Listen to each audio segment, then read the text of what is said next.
बहुत समय पहले एक छोटे से गांव में माया नाम की एक लड़की रहती थी।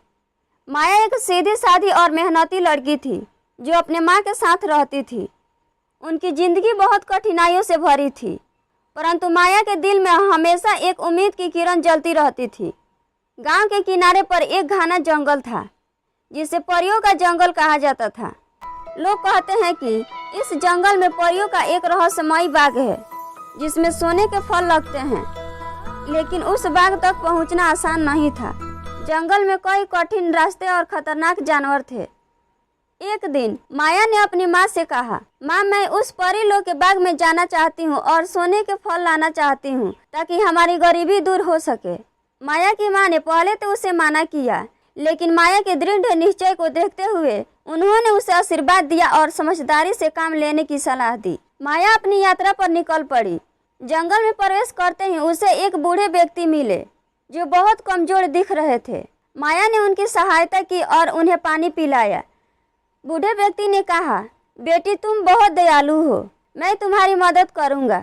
यह एक जादुई छड़ी है, इसे सही समय पर इस्तेमाल करना। माया ने उस छड़ी को संभाल लिया और अपने सफर पर आगे निकल गई। जंगल में कई कठिनाइयां आई। पहले उसे एक विशाल नदी को पार करना पड़ा। माया ने जादुई छड़ी का इस्तेमाल किया और एक पुल बना लिया। दूसरी चुनौती एक खतरनाक जानवर की सामना थी। माया ने साहस दिखाया और अपनी बुद्धिमानी से उसे शांत किया। आखिरकार माया उस परी लोग के बाग तक पहुंच गई। बाग बेहद सुंदर था। चारों ओर सोने के चमकते फल लटक रहे थे। माया ने कुछ फल तोड़कर अपनी टोकरी में रख ली। तभी वहां की एक रानी परी प्रकट हुई। वह बहुत ही सुंदर और दयालु थी। रानी परी ने कहा, माया, तुमने अपनी मेहनत और ईमानदारी से यह फलों को पाया है।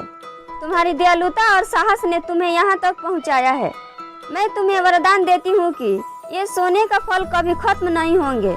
माया ने धन्यवाद दिया और खुशी खुशी अपने गांव वापस लौट आई। गांव में पहुंचकर उसने अपनी माँ को सब कुछ बताया। सोने के फल पाकर माया और उनकी माँ की गरीबी दूर हो गई। अब वे खुशी और खुशहाल जीवन जीने लगे। इस प्रकार माया की मेहनत, ईमानदारी और दयालुता ने उसे एक अद्भुत जीवन का उपहार दिया। और यह कहानी हमें यह सिखाती है कि सच्ची मेहनत और ईमानदारी से हम किसी भी मुश्किल को पार कर सकते हैं। दोस्तों, उम्मीद है कि आपको यह कहानी पसंद आई होगी। अगर हाँ, तो कृपया मेरे चैनल को लाइक, शेयर और सब्सक्राइब करना ना भूलें। धन्यवाद।